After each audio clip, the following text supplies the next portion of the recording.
아멘. 오늘 본문은 여러분들 잘 익숙하게 아시는 엠마오로 가는 두 제자의 이야기입니다. 글로바라고 하는 제자와 또 다른 제자가 예루살렘으로부터 대략 한 25리면 우리 마일로 계산한 한 6마일 정도 조금 더 되는 거리입니다. 한 6마일 정도 되는 거리에 떨어져 있는 엠마오로 가는 마을로 가면서 바로 이틀 전에 있었던 예수님의 십자가의 죽음에 대한 이야기를 서로 나누면서 깊은 슬픔 가운데 엠마오로 가고 있었습니다. 두 제자는 정말 절망스럽고 혼란스러운 상황 속에 있었고 그들의 발걸음은 매우 무거웠습니다. 그들이 예수님이 십자가에 죽으신 사건을 슬픔과 실망으로 받아들였고 그 예수님의 사건을 너무나 절망스러운 상황 속에서 바라봤습니다. 그래서 그들은 예루살렘을 등진 채 떠나가고 있었습니다. 사랑하는 성도 여러분, 우리가 실망과 고통 그리고 기대에 대한 좌절 그 속에서 예수님이 살아계신다는 사실이 믿어지지 않을 때에 우리가 믿음의 자리를 떠나고 싶어지는 그런 마음이 들 때가 있습니다. 우리의 삶에서도 이런 엠마오로 내려가는 길과 같은 그런 때가 있다는 것이죠. 그러나 그 순간, 바로 그 순간 부활하신 주님께서 그들에게 가까이 다가오셨습니다. 그리고 함께 그 실망 속에, 좌절 속에 낙심한 가운데 걸어가는 제자들과 함께 걷기 시작했습니다. 오늘 본문은 그런 엠마오의 길을 걷고 있는 우리에게도 부활하신 주님께서 함께 동행하신다고 하는 놀라운 복된 소식을 우리에게 전하고 있는 본문입니다. 하지만 그들의 눈이 가려워져서 오늘 본문에 보니까 예수님을 알아보지 못했다고 그렇게 말씀을 하고 있습니다.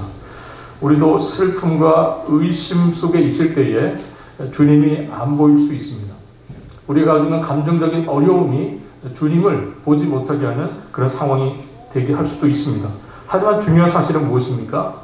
이 눈에 보이지 아니하여도, 우리가 이 눈에 확실한 증거가 보이지 아니하여도 주님이 함께 하신다는 사실입니다. 주님은 제자들의 어리석음을 지적하시고 모세와 모든 선지자의 글로 시작하여서 자기에 관한 모든 것을 설명하여 주셨다고 그렇게 말씀합니다. 정말 성경을 통해서 예수님은 자기 자신을 드러내 주시고 알려주시는 그런 일을 하셨습니다. 이처럼 부활의 믿음, 그 부활의 믿음은 말씀을 통해서 생기는 겁니다. 우리가 말씀을 통해서만 부활하신 주님을 우리가 오늘날 만날 수 있기 때문에 그렇습니다. 하나님의 말씀 없이 우리가 부활의 소식을 들을 수가 없고 또한 더 나아가서 이해할 수도 없습니다. 여러분, 우리가 매일 주일 만나서 주일마다 예배하는 예배 시간이 여러분들에게 부활하신 주님을 만나게 되는 그런 복된 시간이 될 수 있기를 주님의 이름으로 바라겠습니다.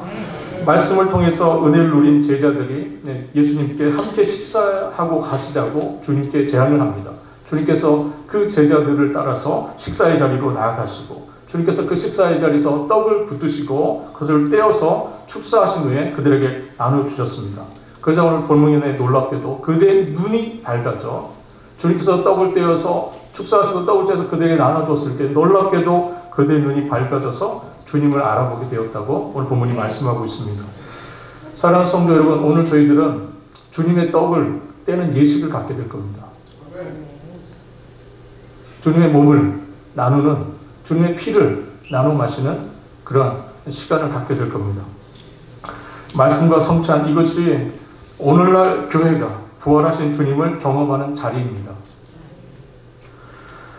주님께서 세상 끝날까지 너희와 항상 함께 있으리라 말씀하신 것처럼 오늘 주님은 약속하신 그 말씀대로 성찬 가운데 우리와 함께하여 주실 겁니다. 부활하신 주님께서 약속하신 대로 성령으로 우리와 함께해 주실 겁니다. 제자들은 나중에 이렇게 고백합니다. 길에서 우리에게 말씀하시고 우리에게 성경을 풀어주실 때에 우리 속에서 마음이 뜨겁지 아니하더냐. 이처럼 부활하신 주님을 만난 사람들의 마음은 바뀌게 되어 있습니다. 슬픔이 기쁨으로 바뀌고 무거운 발걸음이 달려가는 발걸음으로 바뀌게 되는 겁니다. 두 제자는 즉시 일어났고요. 그들은 즉시 예루살렘으로 돌아갔습니다.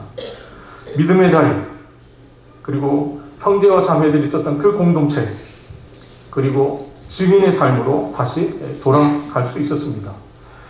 부활의 은혜는 우리로 하여금 삶의 방향을 바꾸고 새롭게 삶의 자리를 옮겨가게 하는 놀라운 역사를 가지고 있습니다. 절망에서 소망으로, 회피하는 삶에서 증언하는 삶으로, 그리고 외로움에서 공동체로의 삶으로 우리를 부르시는 것이 부활하신 주님, 그리고 부활하신 주님께서 나타나시는 그 성찬을 통해서 우리 주님께서 그 약속을 해주셨습니다. 부활의 은혜가 여러분들에게 새로운 삶의 자리, 새로운 소명의 자리로 인도하는 복된 역사가 여러분들에게 있기를 우리 주님의 이름으로 바라겠습니다. 기도하겠습니다. 부활하신 주님, 때로는 저희의 눈이 가리워져서 주님이 보이지 않을 때가 있었습니다. 하지만 주님은 항상 저희 곁에 계셨음을 믿습니다. 우리도 말씀과 예배 속에서 주님을 만나게 하시고 다시 예루살렘으로 돌아가 주님 다시 오시는 그날까지 부활의 증거로 사는 복된 은혜를 저희들에게 허락하여 주옵소서. 감사드리며 우리 주님 되시는 예수 그리스도의 이름으로 기도합니다. 아멘.